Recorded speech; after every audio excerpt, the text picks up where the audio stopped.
Assalamualaikum warahmatullahi wabarakatuh. Saya Rola Fadia Pasha dari kelas 4B. Di sini saya akan menerangkan apa sih efek Green Supply Chain Management. Sebelumnya saya akan menerangkan Green Supply Chain Management.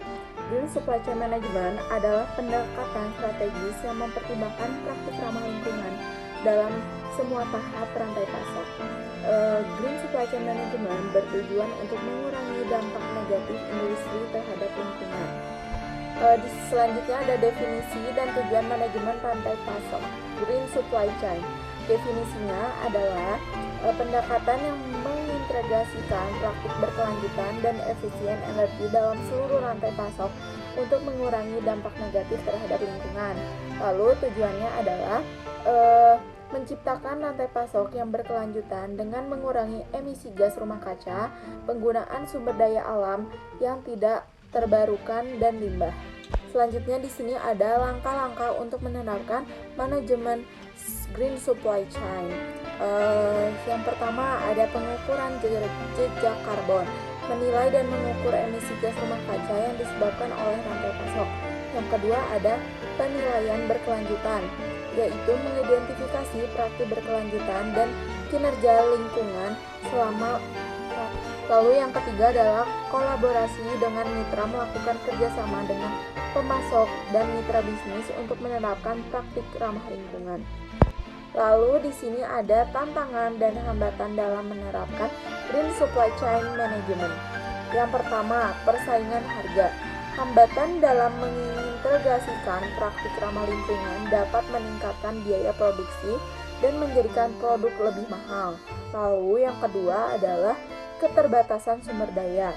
Keterbatasan teknologi, keahlian, dan sumber daya manusia yang memadai untuk memperkenalkan Green Supply Chain Management dalam rantai pasok. Yang ketiga yaitu kompleksitas rantai pasok. Rantai pasok yang panjang dan kompleks menghadirkan tantangan dalam memantau dan mengendalikan praktik berkelanjutan. Lalu, ada strategi untuk mengatasi tantangan dalam Green Supply Chain Management. Yang pertama, meningkatkan efisiensi energi, investasi dalam teknologi hijau, dan solusi efisiensi energi untuk mengurangi penggunaan sumber daya. Lalu, selanjutnya ada kolaborasi industri, yaitu menjalin kemitraan dengan perusahaan lain dalam industri yang sama untuk berbagi pengetahuan dan sumber daya. Lalu, yang terakhir yaitu pendidikan dan pelatihan, meningkatkan pengetahuan dan keterampilan karyawan tentang Green Supply Chain Management melalui pelatihan dan pendidikan yang terarah.